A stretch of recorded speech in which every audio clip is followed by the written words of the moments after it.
ലോക്സഭാ തിരഞ്ഞെടുപ്പ് വരുമ്പോൾ വലത്തോട്ടും നിയമസഭാ തിരഞ്ഞെടുപ്പും തദ്ദേശ തിരഞ്ഞെടുപ്പും വരുമ്പോൾ ഇടത്തോട്ടും ചാഞ്ഞു നിൽക്കുന്ന ഒരു ചരിത്രമുണ്ടായിരുന്നു കോഴിക്കോടിന്. എന്നാൽ ആ ചരിത്രത്തെയെല്ലാം ഇന്ന് മാറ്റിക്കുറിച്ചിരിക്കുകയാണ് UDF. 2-ൽ നിന്നും 12 സീറ്റിലേക്ക് ഒരു കൊടുങ്കാറ്റ് പോലെ UDF ഉയർന്നപ്പോൾ ആ കാറ്റിനെ പിടിച്ചു നിർത്താൻ ആർക്കുമായില്ല. പൊളിച്ചാൽ പൊളിയാത്ത കോട്ടയിലെന്ന് കേരളത്തോട് വിളിച്ചു പറയുകയായിരുന്നു UDF. കോഴിക്കോട് പിടിച്ചാൽ ഭരണമുറപ്പെന്ന മന്ത്രം UDFകാർ ഒരുമിച്ച് ചേർന്ന് ഉരുവിട്ടപ്പോൾ കയ്യിലെത്തിയത് 12 സീറ്റ്. ചരിത്രം ഇത്തവണ ചെറിയ പിടുത്തമാണോ കോഴിക്കോട്? ഞാൻ ഒരിക്കൽ പറഞ്ഞിട്ടുണ്ട്, ഇന്ന് വരെ ഒരു മുന്നണിയും നേടാത്ത വിജയമാണ് കോഴിക്കോട്ട് UDF ഇത്തവണ നേടാൻ പോകുന്നത്. ഞങ്ങളുടെ പാർട്ടി കഴിഞ്ഞ 5 വർഷമായി കേരളത്തിലും കോഴിക്കോട്ടും നടത്തിയ പ്രവർത്തനം മൈക്രോ ലെവലായിരുന്നു. അതിൽ ഓരോ കോൺഗ്രസിന്റെ നേതാവും വഹിച്ച പങ്ക് നിസ്സാരമല്ല. ഈ ജില്ലയിൽ എല്ലാ തലത്തിലുള്ള നേതാക്കളും അടിത്തട്ട് പ്രവർത്തിച്ചു. ഒറ്റക്കെട്ടായി, വിഭാഗീയതയില്ല. അതിലൊക്കെയുള്ളൊരു ലീഗുമായിട്ടുള്ള ഊഷ്മളമായ ബന്ധം. ലീഗും കോൺഗ്രസും തമ്മിൽ ഒരു പാർട്ടിയെ പോലെയാണ് ഈ ജില്ലയെ പ്രവർത്തിച്ചത്. അതിൻ്റെ എല്ലാം അംഗീകാരമാണ്. കൈവിട്ടുപോയത് കുത്തക മണ്ഡലങ്ങളാണ്.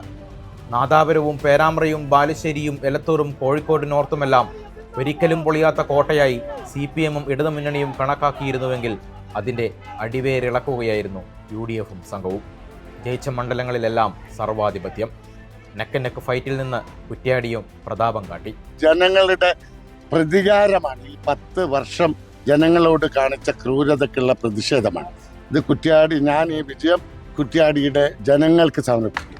സ്വാതന്ത്ര്യത്തിന് ശേഷം ചരിത്രത്തിൽ ആദ്യമായാണ് ഇടതല്ലാതെ നാദാപുരത്ത് മറ്റൊരു MLA. 1970-ന് ശേഷം ഇടതല്ലാതെ മറ്റൊരു MLA പേരാമ്പ്രയിലും ഉണ്ടായിട്ടില്ല. 4 നൂറ്റാണ്ടിന് ശേഷം കോഴിക്കോട് നോർത്തിലും കൊയിലാണ്ടിയിലും UDF തരംഗം ആഞ്ഞു വീശി. കോട്ടകൊത്തളമായ ഏലത്തൂരും ഇടതിനെ കൈവിട്ടു. കോഴിക്കോട് അങ്ങനെ ചരിത്രത്തിൻ്റെ ഭാഗമായി. LDF കൺവീനറെ പോലും കൈവിട്ടു. ഇത് CPM-ന്റെ കോട്ടയാണെന്ന് ആരൊക്കെയോ എന്നോട് ചോദിച്ചു. അന്നപ്പോഴൊക്കെ ഞാൻ പറഞ്ഞത് ഇത് CPM-ന്റെ കോട്ടയൊന്നുമല്ല. കഴിഞ്ഞ തദ്ദേശ തെരഞ്ഞെടുപ്പിൽ, അതിന് മുന്നത്തെ പാർലമെന്റ് തെരഞ്ഞെടുപ്പിലൊക്കെ വ്യക്തമാക്കിയ കാര്യമാണ് ഇത് UDF-ന്റെ മണ്ണാണ് എന്നുള്ളത്. പൊളിച്ചില്ല, ജനം പൊളിച്ചു. കഴിഞ്ഞ പാർലമെന്റ് ഇലക്ഷൻ ഞങ്ങൾക്ക് അവിടെ ലീഡ് ഉണ്ടായിരുന്നു.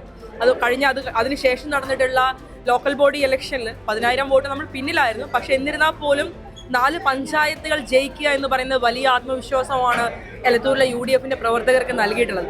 അതൊരു മാറ്റത്തിന്റെ സൂചനയായിരുന്നു. കനലൊരു തരിയായി ബേപ്പൂർ മാത്രമാണ് ഇടതിനൊപ്പം നിന്നത്. അതും 7487 വോട്ടിൻ്റെ ഭൂരിപക്ഷത്തിൽ. 28,747 എന്ന മാജിക് ഭൂരിപക്ഷത്തിൽ നിന്നാണ് മുഹമ്മദ് റിയാസ് 7487-ലെത്തിയത്. വലിയ പ്രതീക്ഷയുണ്ടായിരുന്ന തിരുവമ്പാടിയും കൈവിട്ടതോടെ പതനം പൂർണ്ണമാവുകയും ചെയ്തു. TP ചന്ദ്രശേഖരൻ്റെ ചരമദിനത്തിൽ തന്നെ 14,862 എന്ന ചരിത്ര ഭൂരിപക്ഷം KK രമയ്ക്ക് വടകര നൽകിയതും ഈ തിരഞ്ഞെടുപ്പിൻ്റെ മറ്റൊരു ചിത്രമായി. 2001-ന് ശേഷം ഒരു MLA-മാരെ പോലും വിജയിപ്പിക്കാനാവാത്ത കോൺഗ്രസ് ഇത്തവണ പകരം വീട്ടുകയായിരുന്നു. 2001-ൽ നിന്നും 2026-ലേക്ക് എത്തുമ്പോൾ 1-ന് പകരം 5 MLA-മാരാണ് ഇത്തവണ കോൺഗ്രസിൻ്റെ കയ്യിലുള്ളത്.